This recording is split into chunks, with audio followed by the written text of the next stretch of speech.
Father King and Mother Queen are the noblest golden koi, and I, as their crown princess, was born a lowly white koi. In the koi clan, white is the lowest caste. To save me, Mother Queen, spend half her power with a forbidden art to disguise my white scales as gold. Among all koi, golden koi alone can leap the dragon gate and become dragons. Because of the Father King doted on me. I was his pearl and grew up well. I was showered with love. On my coming of age, Father King held a feast and brought the finest males for me to choose. In my past life, I set my eyes on Damien, also a koi. He shimmered bright, of noble birth. I naively thought, by mating with him pure-blooded, I could fix my lowly genes and bear a true koi. But on the day I gave birth to a tiny deathly white fish. The disguise failed when labor drained my energy. My true white form was exposed. Damien flew into a rage. He smashed the newborn white fry to death and reported to Father King at once. Father King looked at me, my pale body stripped of gold, and felt deeply humiliated. With one command, he had me flayed alive. My flesh was thrown into the mud pit for scavengers. Mother Queen rushed out to beg for me, but Father King struck her down. She was thrown into the lightless ice dungeon. The agony of my scales ripped off one by one, and Mother Queen's desperate cries, even if I turn to ash, I will never forget. Misty, your Father King asks you, which lord catches your eye? Father King's stern yet doting voice rang. Pulling me from the pain, I snapped my eyes open.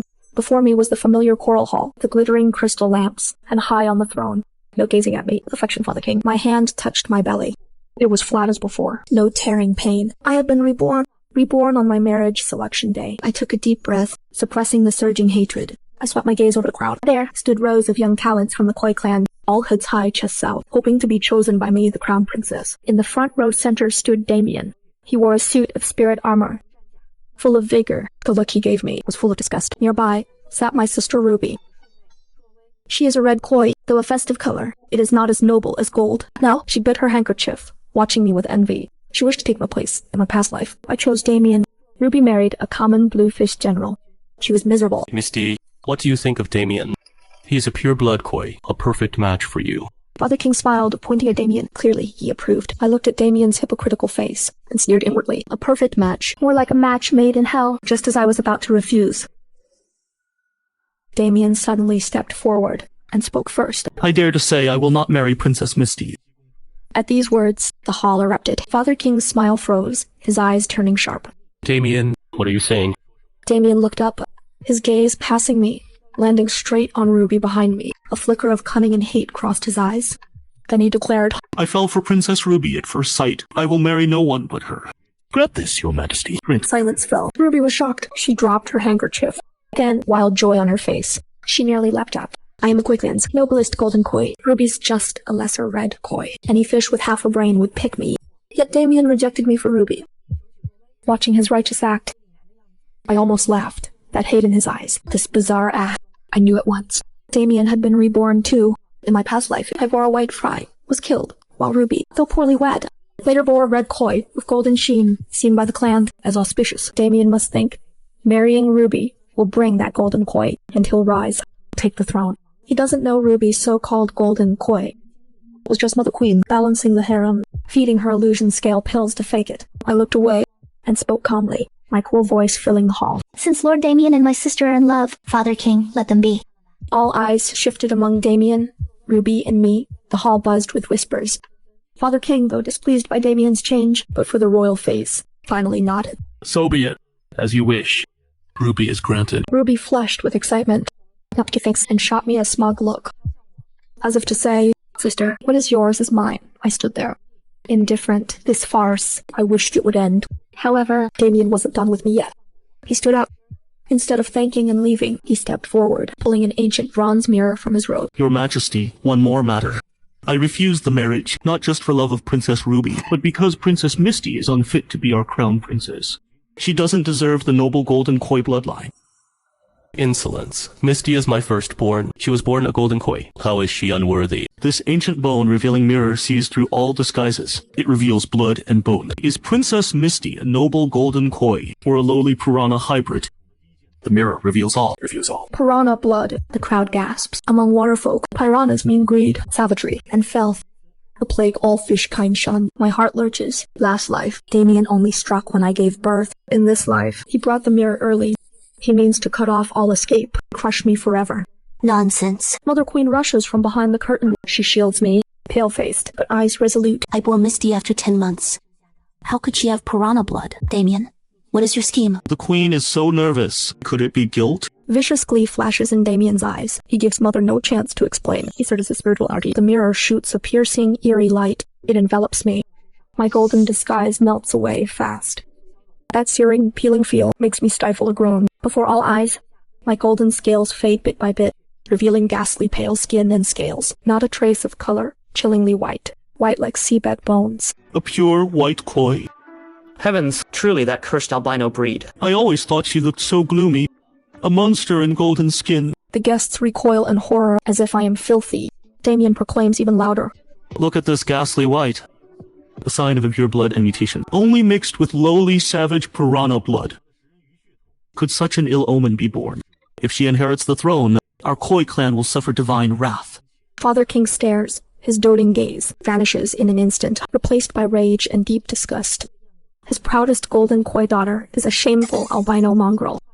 Grace, you dared deceive me for 10,000 years. 10,000 years. Father King shatters the armrest with one palm. Terrifying pressure sweeps the hall. Your Majesty, Misty is your own flesh and blood. White is a Koi color too. Not an ill omen. Mother Queen kneels, weeping, kowtowing for mercy. It's not enough. I am the chosen golden Koi. How could I sire such lowly trash? Father King laughs in fury, murderous intent boils in his eyes. To protect his laughable dignity, he decides, without hesitation. By my decree, strip Grace of her title as queen. Cast her into the ice dungeon at once, never to be released. As for this mongrel, strip her of the title Princess Misty. Expel her from the royal liege. From this moment, I sever all ties. Demote her to Mudfeeder. Cast her out.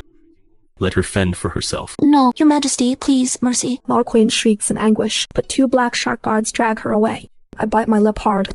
Blood spreads in my mouth. I don't beg. I don't cry. My past life's brutal death taught me. In my profit-driven Father King's eyes, family ties are worth less than a single scale. I look at the smug Damien and the gloating Ruby. I looked up at that lofty, cold Father King. I straightened my back, letting the guards rip the pearl tiara from my head and tear off my fine robes. Today's shame. Misty won't forget. Misty won't forget. My voice was hoarse. Since you sever our bond, so be it. Father King flicked his sleeve. A fierce jet of water struck my chest. I crashed into the foul mud outside the Crystal Palace. The Blackwater Trench outside is the foulest, the filthiest place. Normally, only the lowest scavengers carrying catfish lurk here. I, the once lofty crown princess, lay in the stinking puddle, covered in mud, utterly wretched. Oh, isn't that our noble Princess Misty? What princess? Just a mongrel white fish.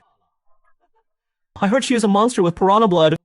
A disgrace to the Koi clan. The lowly fish folk quickly gathered to gawp. Some gloated, some pointed and whispered. Even a few green fish, who once looked up to me, dared to spit at me. Tui, bad luck, filth.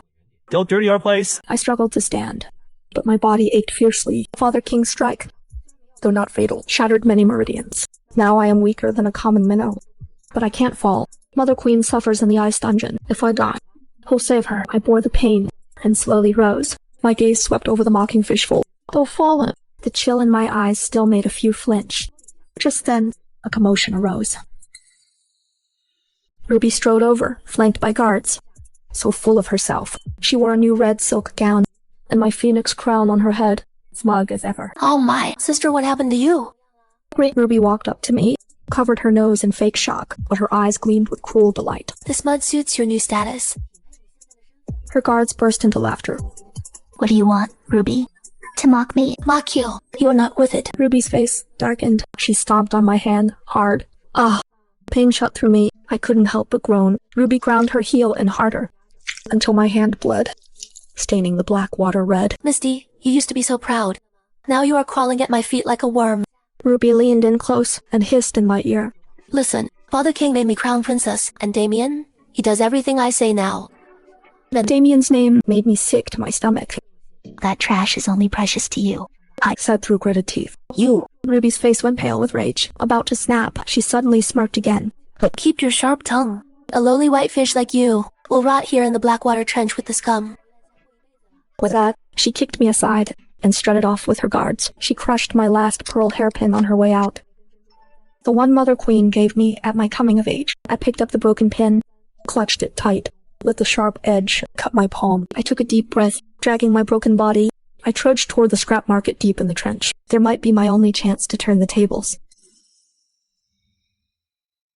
The Blackwater Trench's deepest part is the Koi clan's most chaotic scrap market. No pearls or corals here, only abandoned, deformed, even mutated bottom feeders. They're stacked like cargo in stinking mud pits, waiting to be bought for hard labor or to feed bigger fish. I dragged my battered body, enduring the greedy, malicious stares, step by step into this hopeless place. To turn the tables, to save Mother Queen, I must first bear a true dragon. That wretch Damien proved the golden koi bloodline is useless. I need someone with a special bloodline too, or a misunderstood outcast. Come look, come see. Fresh caught one-eyed greenfish, strong. Only 3 spirit pearls, cheap, tailless catfish. Tender meat, great for soup, great tonic. The hawking rose and fell, making my stomach churn. Just as I was losing hope, a clamor of beating and cursing broke out ahead. Useless wretch, can't even blow a bubble. What use are you? Beat you dead. Beat you, monster. A bunch. A fish gathered at a shabby stall, pointing at a cage on the ground. I pushed through the crowd, my eyes falling on the cage. My pupils shrank. Inside huddled a strange fish. He had not a single scale. His skin completely transparent. Through that thin flesh, I could clearly see his beating red heart and stark white bones. To the Koi clan, who prize glossy scales, this was a hideous, terrifying monster. What is this thing? Looks so creepy. Seems like a mute. Can't even scream. Trash among trash. The vendor was a fierce black fish, swinging a spiked whip, lashing hard at the transparent youth. Each stroke left a shocking bloody welt on him, but he clenched his teeth. Not a sound, only a stubborn defiance shone in his clear eyes. In that moment, my heart gave a sudden jolt, not from fear, but from a strange kinship. Just as I am a despised whitefish, he is an outcast rejected by the world, and somehow, watching the blood flow under his transparent body, I sensed a faint yet terrifyingly pure aura. A power purer than golden koi. What? I called out on impulse, pushed through the crowd and walked over. The vendor stopped his whip. He glanced at me, baring yellow teeth. Well, the exiled Princess Misty. Come to scavenge too? Laughter erupted. I ignored their taunts, pointing at the transparent boy. I said coldly, I'll take him. You want this waste? The vendor laughed. Your Highness, at your current worth, can't afford a bone. I said nothing. I pulled out the hairpin. Ruby had just snapped, though broken. It is still a royal tribute. The pearls are still round and lustrous, quite valuable. Will this do? The vendor's eyes lit up. He snatched the hairpin. Get it? Yes. More than enough. Lest I change my mind. Opened the cage. Kicked the transparent boy out. Get lost. This freak is yours. The boy stumbled into the mud. Lifted his head. His eyes met mine. No gratitude, only wariness. I walked over, mud and blood aside. I reached out my hand. Come with me. I looked in his eyes, said word by word. From now on, you are my husband. His pupils dilated sharply, as if unthinkable. The fish erupted. Heavens! A princess marrying a freak! She's gone mad. A perfect match. 2 losers. I ignored them, grabbed the boy's hand. His hand was icy, but in my palm it trembled. The trench's end. A crab hole, dark and damp, but now my home.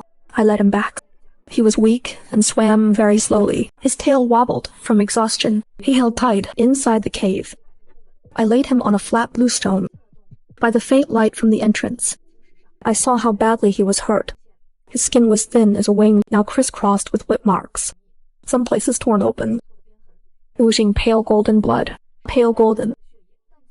My heart jolted. Common fish have red blood. Only high cultivators, or special bloodlines, have blood this color. Did I bet right? This might hurt a bit. Mary, I come out. Summoned last energy, placed it on his wound. The boy shuddered. Tried to pull away. I held him still. Don't move. Softened. I am healing you. Everything's healed. The boy stopped struggling. He turned. His clear eyes stared right at me. Disbelief and dependence spent, I withdrew. Pale, wiped cold sweat. What is your name? I asked the boy. He opened his mouth. No sound came. Shook his head. Pointed at throat, so he is mute. Since you have no name, I'll call you Kai. His transparent form. I said softly, unstained from mud. Washing clean without artifice. Live up to this name. Pure and untainted. His eyes lit up. He nodded firmly. A shy smile tugged at his lips. Night deepened. The current flowed. I looked at Kai, breathed deep. No rush. I have no time. Mother is still suffering. I need a dragon child. Hope is slim. Kai. I swam to him. Looked into his eyes. Said honestly, I saved you. Not just kindness, I need a child. Revenge and gate. Will you help me? Kai froze. His eyes flickered. After a moment, he reached out. Held my fingertips, nodded firmly. That moment, no lust there, only devotion. Seaweed swayed. Light shimmered. Quick. His eyes held no lust. Only devotion. Seaweed swayed. Light shimmered. Quick. When our breaths merged. Magic happened. The murky black water trench began swirling slowly around him.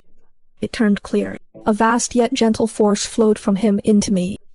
It soothed my torn meridian's pain and refilled my dried-up core. That was no mere water control. That was water bending. Only dragons can wield it innately. All waters cleanse filth. I stared at the youth, shocked. Eyes shut, his clear skin flushed. A silver mark gleamed on his brow, gone in a flash. Wedding news spread through the waters. Damien and Ruby's grand wedding, to flaunt their favor and might. They staged a grand parade. A grand parade, drums and gold. I foraged with Kai at a Blackwater shoal. Suddenly, deafening cheers. Hail Prince Consort. Hail Princess Ruby. Golden Koi weds Red Koi. A match in heaven. There a sunsuit. I looked up. A huge golden dragon boat neared.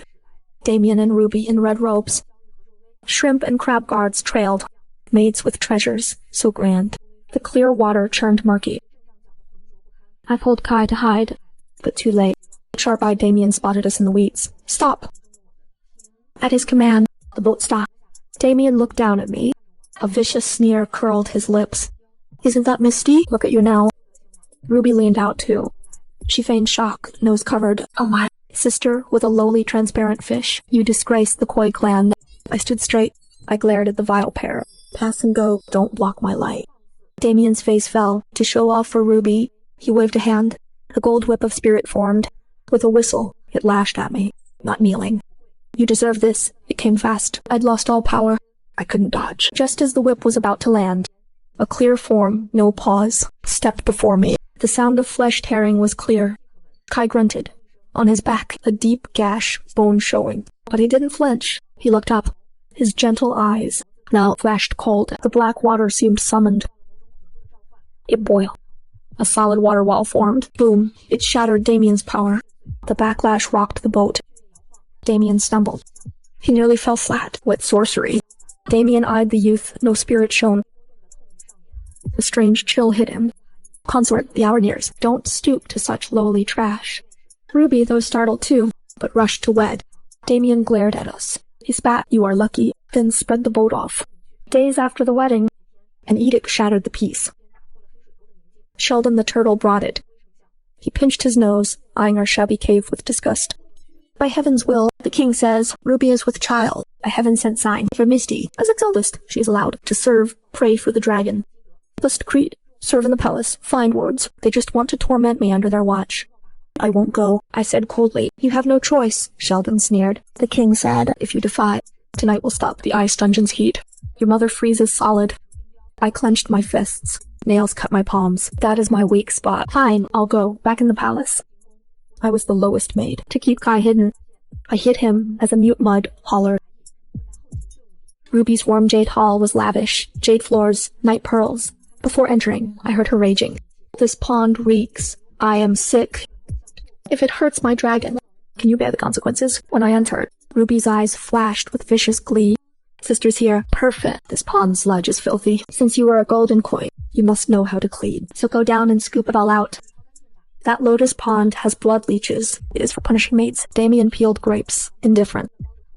What? You won't do it. Think of your mother in the ice dungeon. I said nothing. I rolled up my pants and stepped into the icy water. All afternoon, I groped through the muck. Leeches clung to my legs, greedily sucking my blood.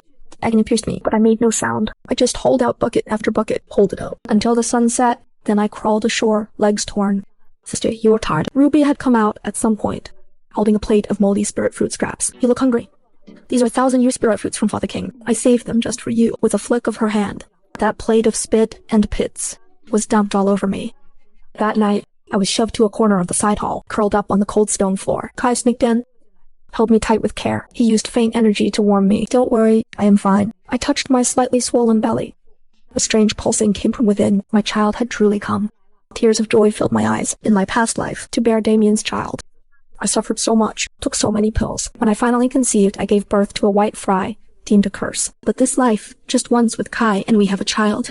And this child, I can feel, not only has fierce vitality, but even absorbs water energy around us. This is no ordinary koi offspring. The next morning, Ruby came to torment me again. Misty, take that sledge to the royal garden for fertilizer. To the garden. She stood with her big belly, a flock of maids and eunuchs behind her, ordering me arrogantly. If you refuse, I'll have your mother's ice dungeon sealed with 3 more layers. She'll freeze to death. Hearing Mother Queen, I bit my lip hard.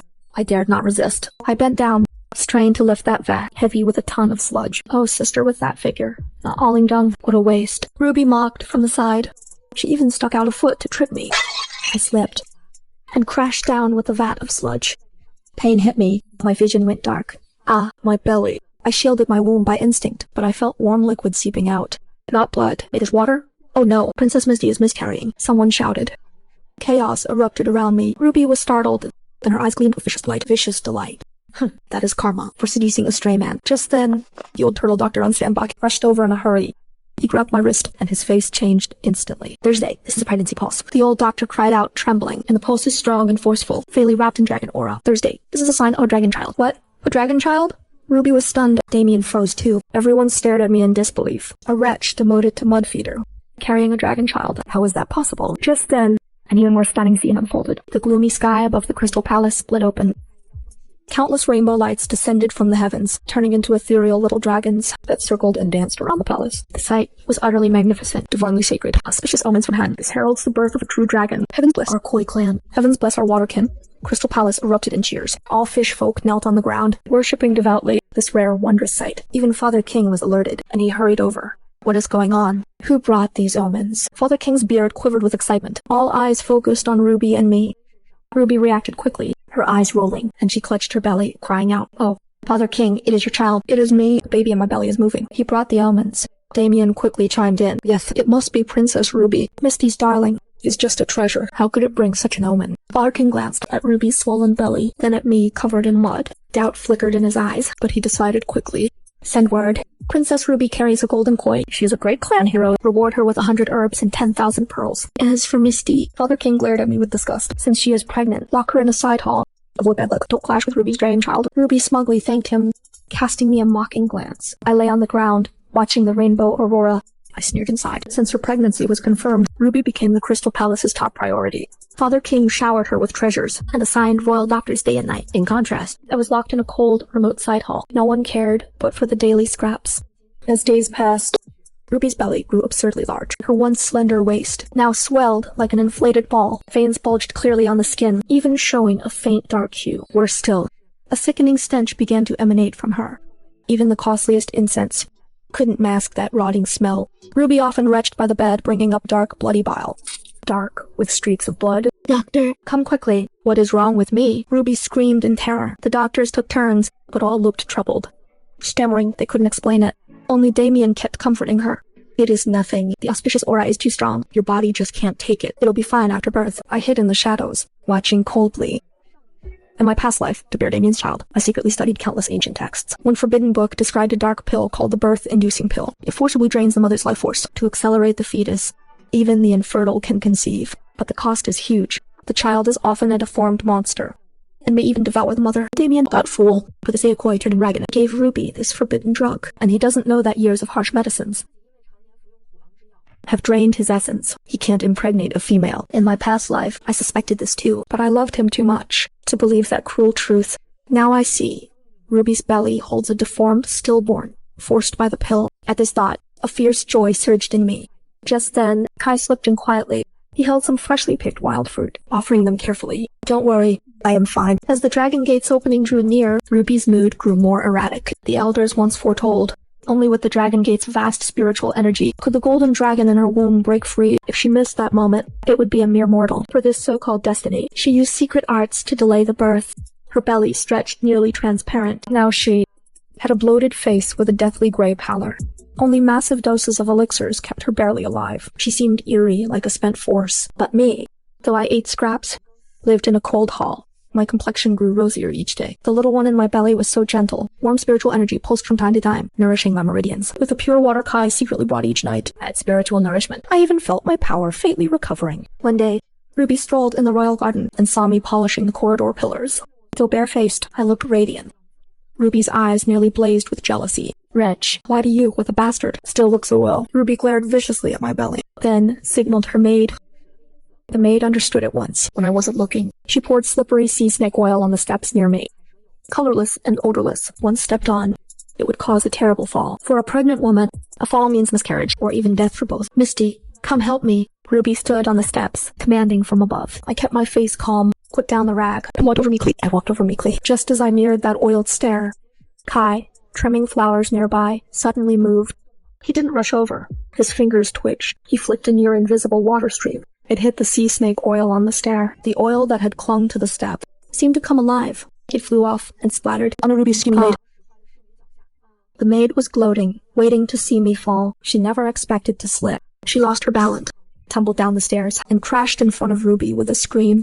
Ruby was badly startled. She stumbled back, nearly losing her footing. What is this? Can't even walk. Ruby kicked the maid in fury. The maid grimaced in pain. She dared not protest, only trembled on the ground. I stood watching this farce. A faint, imperceptible smile on my lips. I turned to look at Kai. He still trimmed flowers, head bowed. How dare you? Disturbing Princess Ruby. Damien, arriving, saw this. He flew into a rage. Instead of punishing the maid, he vented his anger on Kai, the nearest. It must be you, you jinx. Damien jabbed a finger at Kai. Guards, drag this transparent wretch away. 50 lashes. Several guards rushed forward, trying to seize Kai. Kai didn't resist. He just looked up. His clear eyes coldly fixed on Damien. An invisible pressure radiated. Damien felt a sudden chill. His heart skipped a beat. What kind of look is that? A nameless fear rose in Damien. He stepped back. The guards seemed frozen, unable to get near Kai at all. What is going on? What are you all doing? Ruby saw this and cried out in displeasure. Damien came to his senses, shame turning to rage. Useless. Can't catch me. He gathered his spiritual energy, intending to attack Kai. However, as the energy near Kai, it vanished without a trace. Damien was utterly stunned. He was a golden koi elite, though not equal to the king. He was no ordinary fish. Could it be Damien-eyed Kai? A sense of foreboding crept in. But before he could think, Ruby clutched her belly and cried out, ouch. Mistake hurt. Quick, call the royal physician. Damien forgot about Kai, scooped up Ruby, and rushed to Warm Jade Hall at last. The dragon gates once into the waters of the four seas churned. A golden dragon day mirage appeared, radiating terrifying divine might. To witness this birth of pearls and dragons, the crystal palace opened wide, allowing all seafood to attend. Countless fish crowded outside Warm Jade Hall, eager to see the auspicious birth from Ruby. Inside, Ruby's piercing screams filled the air. Her belly was huge, almost transparent. Something inside seemed to have grown claws, scratching frantically at her belly.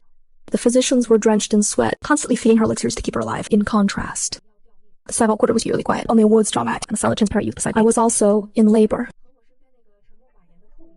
But unlike Ruby's tearing agony, what rose from my womb was a vast, warm power, as if impatient to break free. Don't be afraid, Kai. He held my hand tightly, still in cool water energy. His eyes were firm and gentle. Some passing noble fishwives saw us. They kicked over Kai's hot water, wearing mocking smiles. Filthy wretch, stay away, lest we catch your bad luck. A flash of killing intent crossed Kai's eyes. Seeing my weakened state, he held back.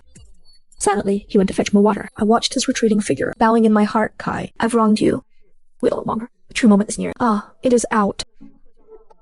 A son crying from one all night burst from a rich, strange fragrance filled the air. Congratulations, Your Majesty. Princess Ruby held breast to pearl. Father King and Damien rushed in ecstatically. At that moment, I felt the power in my womb peak.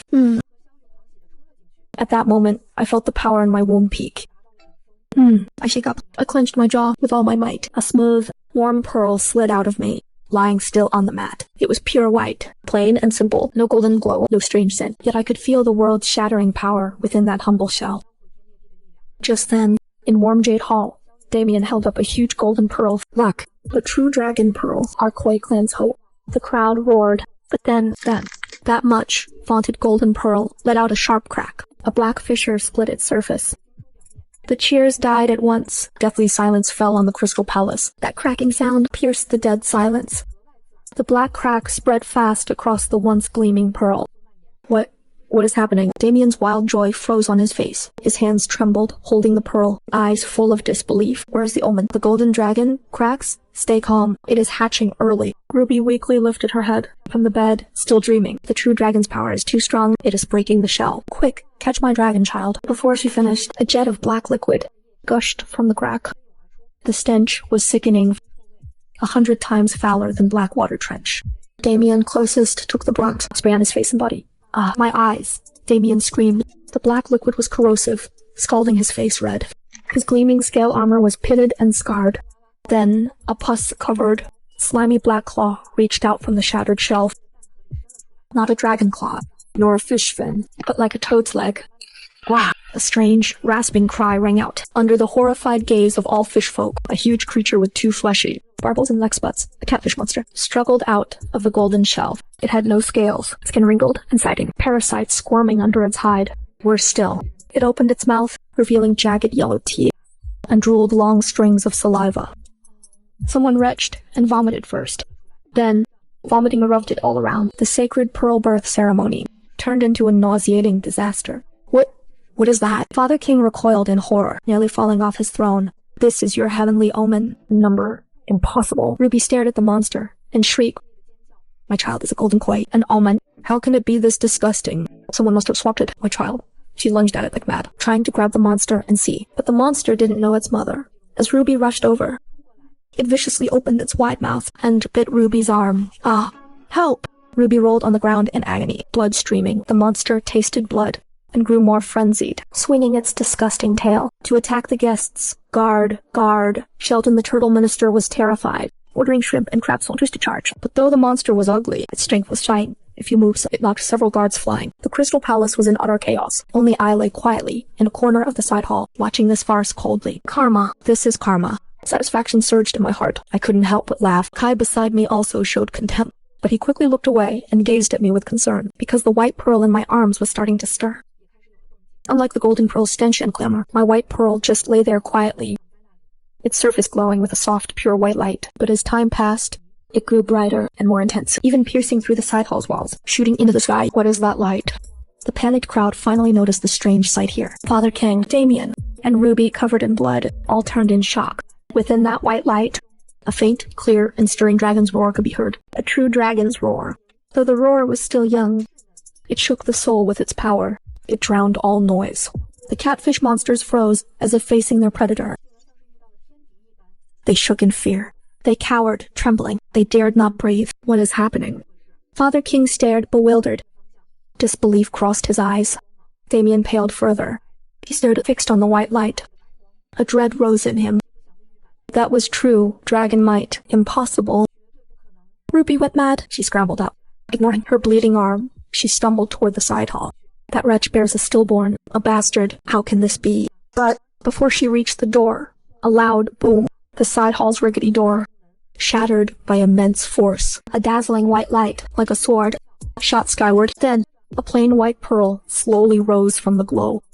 Not gaudy like a gold pearl, nor carved artfully, but pure white jade, with a faint rainbow halo. It was the purest, most sacred power. That is a white pearl. Heavens, Misty's white pearl. The guests around gasped in shock, eyes full of disbelief, just as all thought it fleeting. The white pearl gently cracked open.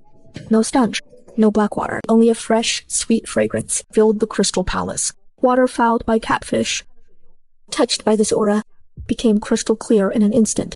Even the withered plants around revived. What pure spiritual energy! Galen's beard quivered, an omen. A true auspicious sign. Before he finished, the pearl shattered. A water spout shot skyward. Within the water spout, a small white dragon with rainbow scales swam out joyfully, though still small in size, its horns majestic, whiskers elegant, every scale held boundless might. The dragon roared skyward, clear and melodious, with royal aura. With its roar, the gloomy sky instantly cleared. Rainbow clouds formed a dragon shape, circling the palace. A true dragon, a true dragon. Heaven blesses our clan, heaven, our clan. All the fish folk, even walking nobles, now knelt on the ground, worshipping devoutly this sacred scene. Father King was stunned. His legs gave way. He knelt involuntarily. How can this be? Impossible. Damien slumped, watching the dragon, eyes full of despair. Is that my child? No. How could that wretch's child be that? Ruby was thunderstruck, frozen in place. She eyed the toad beside her, then the majestic dragon. The stark contrast nearly drove her mad. No, it is fake. Sorcery. Ruby shrieked, pointing at us. It must be their illusion. How could she bear a true dragon? She swapped my child. I held Kai's arm. I looked coldly. A mocking smile curled. Ruby, still dreaming, open your eyes and see the true mother of the true dragon. With a wave, The dragon sensed its mother. Flew down at once. It nuzzled my cheek. That warm touch, that blood-deep bond. Can't be faked, Misty. My daughter, Father King trembled. He wore a fawning smile. You are heaven's chosen.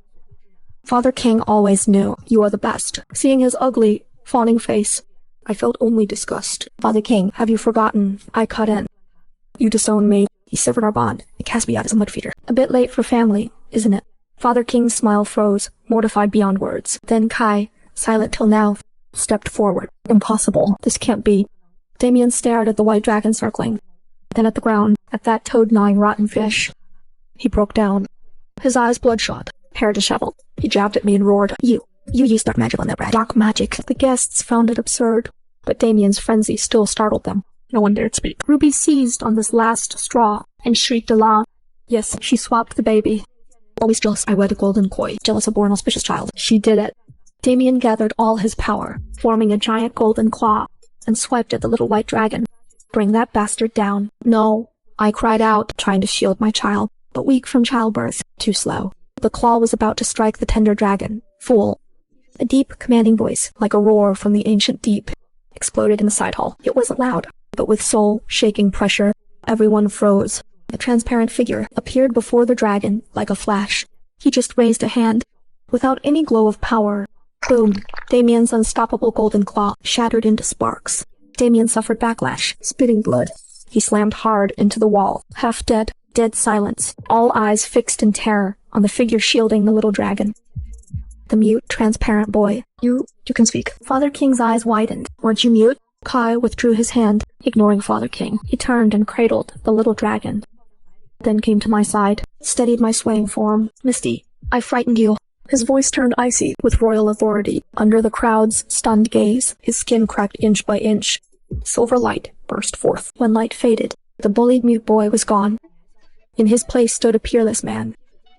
In crystal armor, purple gold crown, glowing silver light lit his noble crystal scales. Mark of the Eastern Sea Clan, a crystal white dragon, the Dragon Prince. Old Galen collapsed in terror, trembling. Dead silence. Who could guess that worthless mud feeder was ruler of the four seas? I am Ao Shenyuan, Crown Prince of the Eastern Sea. Kai's voice thundered with supreme dragon might, cultivating a divine art. I was ambushed, stranded here, mind and voice sealed. Had my wife Misty not saved me, I would have perished.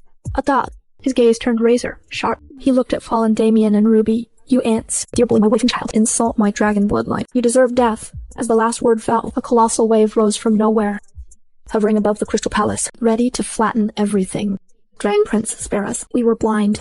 We deserve to die. The fish folk who once mocked us now wet themselves in terror, banging heads on the floor. Father King turned ashen, completely limp. He couldn't even beg from his throne. Damien looked up at that lofty, godlike man, his eyes full of despair. The colossal wave hung overhead, ready to crash inside. Except Kai and me, all fish folk knelt trembling. Damien, face ashen, made one last struggle. Number, impossible. Even if you are the Dragon Prince, you can't just ignore reason. Misty stole my child. She forced that monster on me. Reason? Kai sneered. His dragon might surged. My word is law. He moved to kill this reckless goldfish. I gently stopped him. Kai, don't soil your hands. I walked to Damien, holding Iris. I looked down at this once arrogant man. Damien, since you want to know why, I'll grant your wish. I turned, facing the trembling guests. My voice was cold and firm. You all wonder why Ruby bore a toad, while I, a whitefish, bore a true dragon. Though no one dared look up, their ears perked up. It was everyone's question. I pointed at Damien on the ground.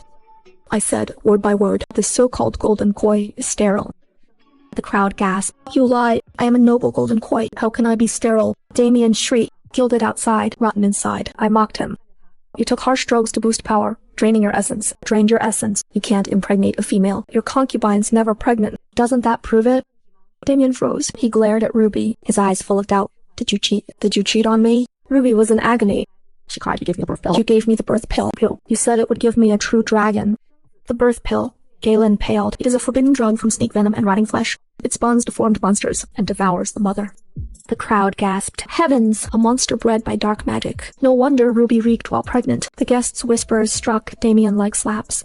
He broke down. He screamed, no, it's not true. No, it is not true.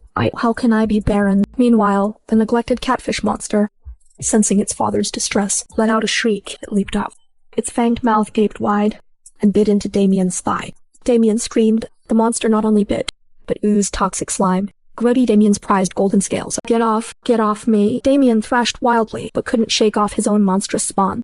Seeing this, Ruby finally broke. She, staring at her deformed child, at her vile, useless husband, then at me and Kai, radiant. Ruby let out a piercing scream.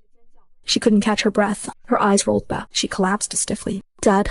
Karma. It is all karma. Father King saw Ruby dead, saw Damien in ruin, and saw me standing above.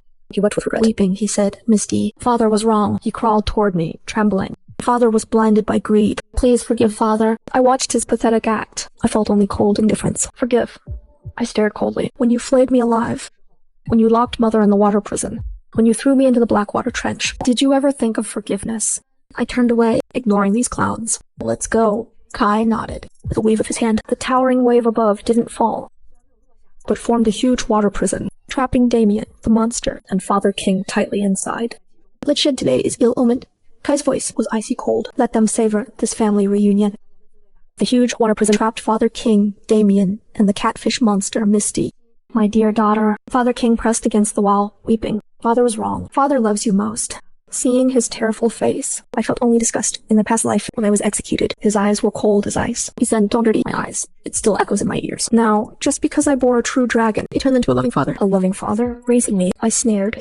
Days ago, you demoted me to mud feeder, left me to die. Did you think of raising me then? Father King's face stiffened. Then he fawned. Father was foolish. Father was foolish. If you forgive, the throne is yours. Yours at once. The guests looked on with contempt. The throne. I sneered at him. The true dragon, my husband and dragon child. Where can I go in the four seas? Why cling to your tiny koi throne? My voice turned icy. You kept this throne thanks to Mother. Now she rots in your water prison. What right have you to sit there? Hearing Mother, Father King's face went pale. Misty, you can't do this to him. He kept pleading. I am your father after all. Blood is thicker. Blood is thicker. I saw a flash of resolve in his eyes. When you threw me in the Blackwater Trench, that blood tie was severed. Kai, I turned. Not a glance. Let's go. Kai nodded. He waved. The water prison didn't vanish. It grew stronger. It began to contract. Father King and Damien screamed. The space inside shrank further. The catfish monster went berserk. It tore at Damien more savagely. Father King could barely breathe. Pure despair. Misty, don't be so heartless. You'll be cursed. He was still struggling. I stopped. I looked back coldly. A curse, Father. Isn't your fate the best curse of all? With that, I left without looking back. This crystal palace of lies and sin. On the crystal palace ruins, only their desperate screams remained. The water prison was strong, but not fully sealed. Damien watched us leave.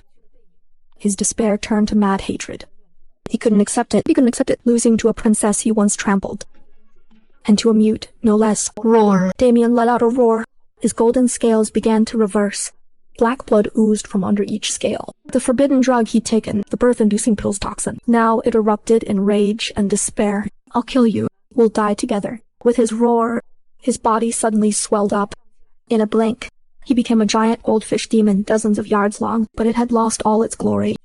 It reeked of decay. Its eyes were blood red. It opened its huge maw, showing rows of fangs, more hideous than the catfish monster. Boom. Its giant tail lashed out. It actually shattered Kai's water prison. Father King was thrown to the ground. He was terrified. He scrambled into a corner. Damien didn't care about his former father-in-law. He had one target. Me and Kai. Die, you wretched pair. The giant goldfish demon roared, surging with black water, charging straight at us. Its terrifying force made the sea around us boil. A huge whirlpool formed. Careful. I clutched the little white dragon, trying to dodge, but before I could move... Fool. Kai just gave a cold snort beside me. He didn't even turn. He simply raised his hand. He pressed the air toward the charging goldfish demon. A dragon's roar shook the world. Kai's silver, white crystal battle armor blazed with light, shooting up as a silver beam. Next, a 1,000-yard-long, crystal-clear white dragon appeared above the crystal palace. The true form of the Eastern Sea Dragon King, compared to Damien's ugly goldfish demon. This white dragon was like a god descending. Every scale shone with holy light. Its huge claws seemed able to tear the sky. Its majestic eyes held world-dominating pride. Just the dragon might it gave off froze the fierce goldfish demon in midair.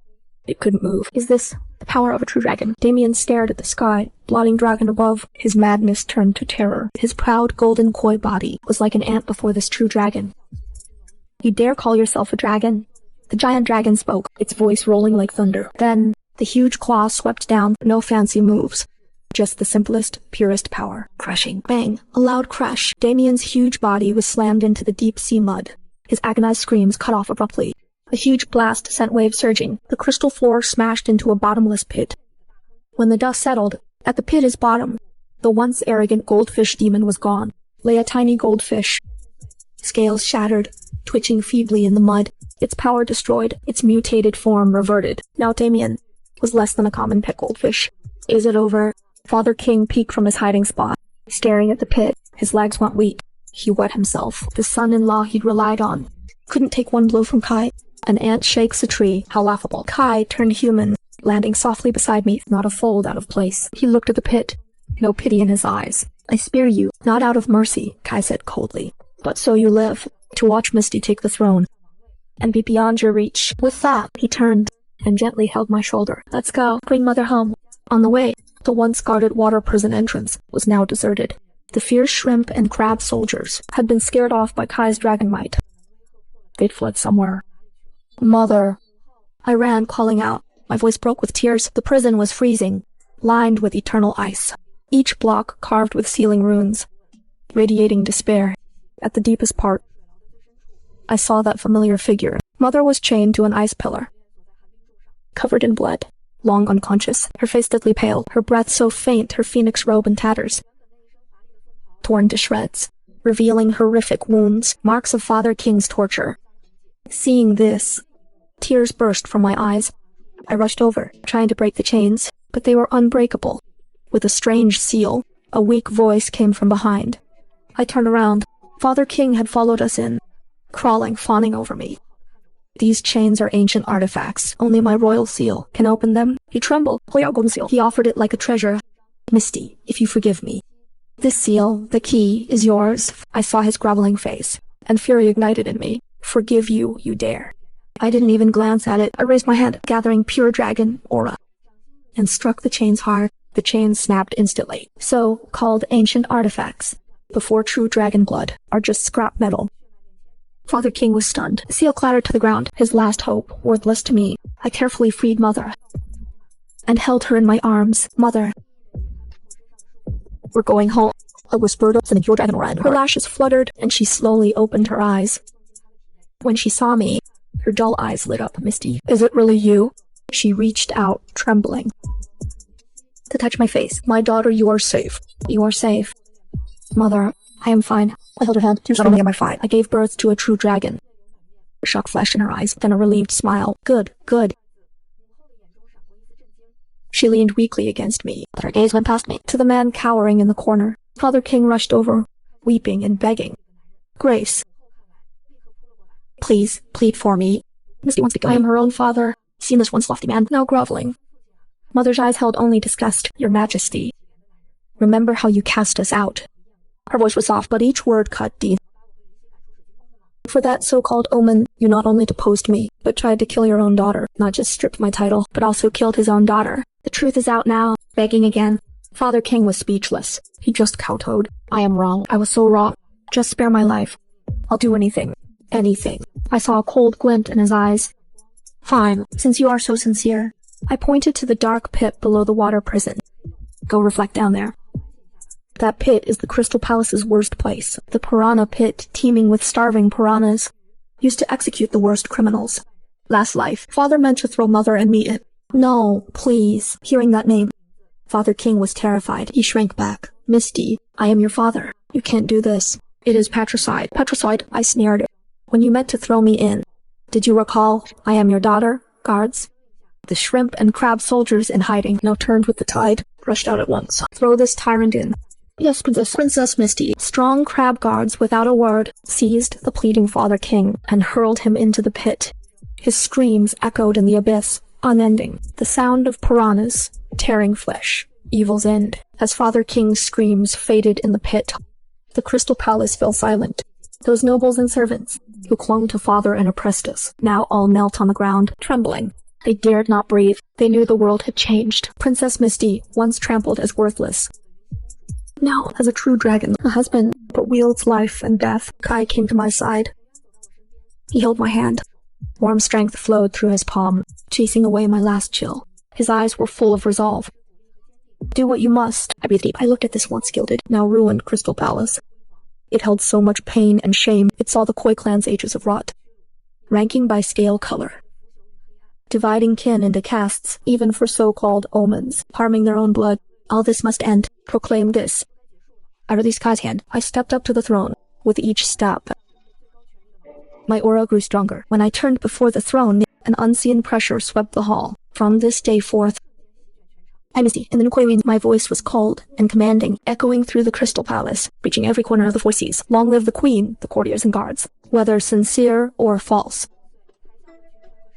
All kowtowed and shouted in unison. Even the lowly fish folk in the shadows wept with joy, for they knew this new ruler was different. Abolish the caste system by scale color. I looked down at the crowd, at the once little green fish, even transparent ones left by, and proclaimed loudly, you gold, red, white, or mixed? All Koi clan members shall have equal rights. Those with talent and virtue may serve in court. Those with gifts may cultivate power. Let all fish folk know a hero's origin matters not, or kings and nobles born not made. At these words, the hall erupted. The nobles exchanged glances, displeasure in their eyes.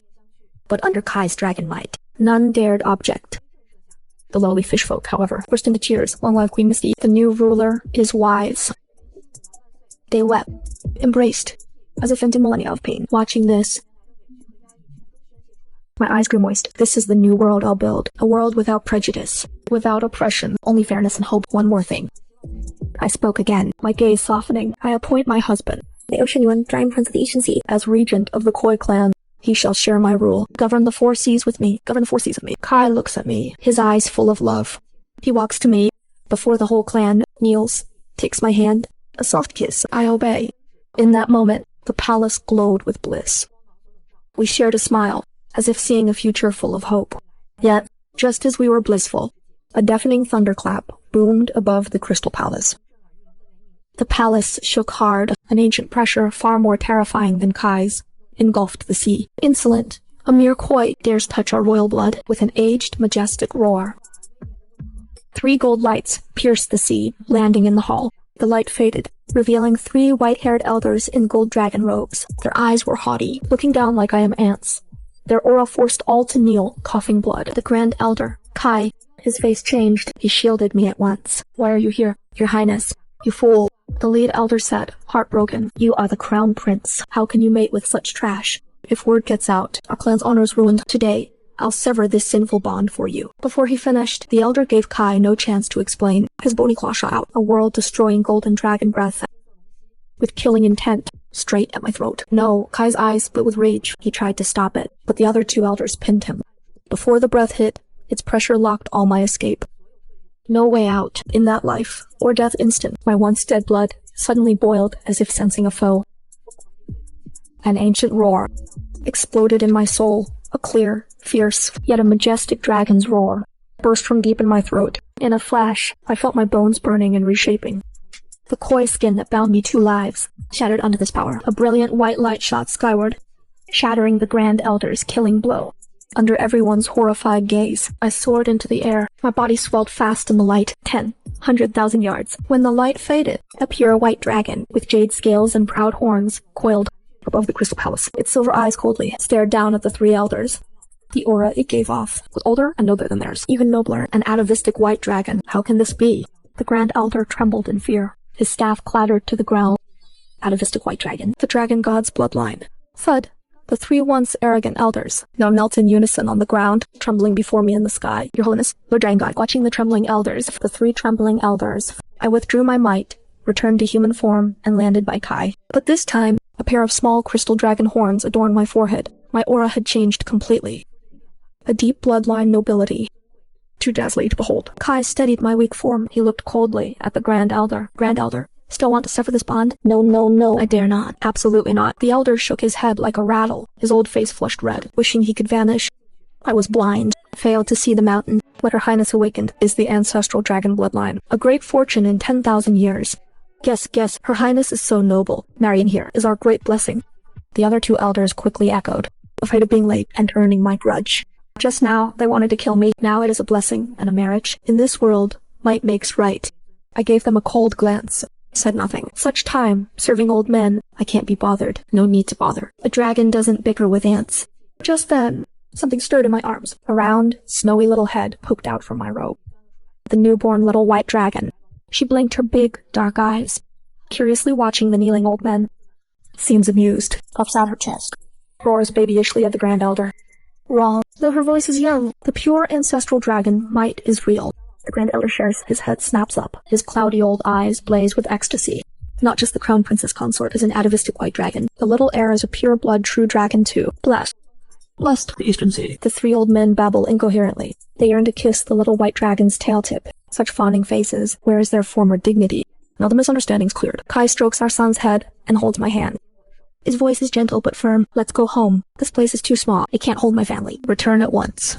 At once. The Grand Elder is greatly relieved. He quickly rises to lead the way. Welcome, Your Highness. Crown Princess consort, and little Imperial heir. Before leaving, I glance back at the crystal palace that trapped me for 2 lives. In that cramped water prison, while the king, Damien, and that monster remain to survive, they tear at each other, a wretched sight. And farther away, those clansmen who once mocked me, now kneel in the mud, not daring to raise their heads. The grand clan that once suffocated me now seems just a shallow, filthy pond. Let's go. I withdraw my gaze. My heart is calm. Kai summons the true Eastern Sea Dragon chariot. 9 Koal 5 clawed golden dragons. Pull the lavish carriage. Just it can all insert a force of nature. The little white dragon sees them and grows excited. She is not shy at all. She flies right out of my arms. She frolics around the 9 golden dragons. She even boldly grabs the lead dragon's whiskers. Those usually fierce 5-clawed golden dragons now act as tame as big cats. They let the little one romp on their heads. They even nuzzle her ingratiatingly. It seems our son loves his new ride. Kai smiles and scoops up the tired little one. He tucks her back into my arms. We board the dragon chariot together. With a world-shaking dragon roar, we surge away. Through the vast deep sea, past countless splendid coral forests. At last, a palace complex billions of times grander than the Koi Crystal Palace appears. It stretches for miles, built entirely of Tindal and Year dark ice and deep sea refined gold. Living dragons coil around every pillar. Countless treasures lie scattered like pebbles. Their dazzling radiance is mesmerizing. This is the head of the 4 seas, the Eastern Sea Dragon Palace. Welcome, Your Highness, the Crown Prince. Welcome, Crown Princess Consort. Welcome, Lo Highest. The moment we land, tens of thousands of elite sea warriors kneel in unison, their roar like a tide. The sea itself trembles. Kai leads me by the hand. I hold our babbling little white dragon. We ascend the crystal throne, symbol of supreme power. He leans to my ear, gazing at the little life in our arms, the symbol of our future. He whispers, Misty, welcome home.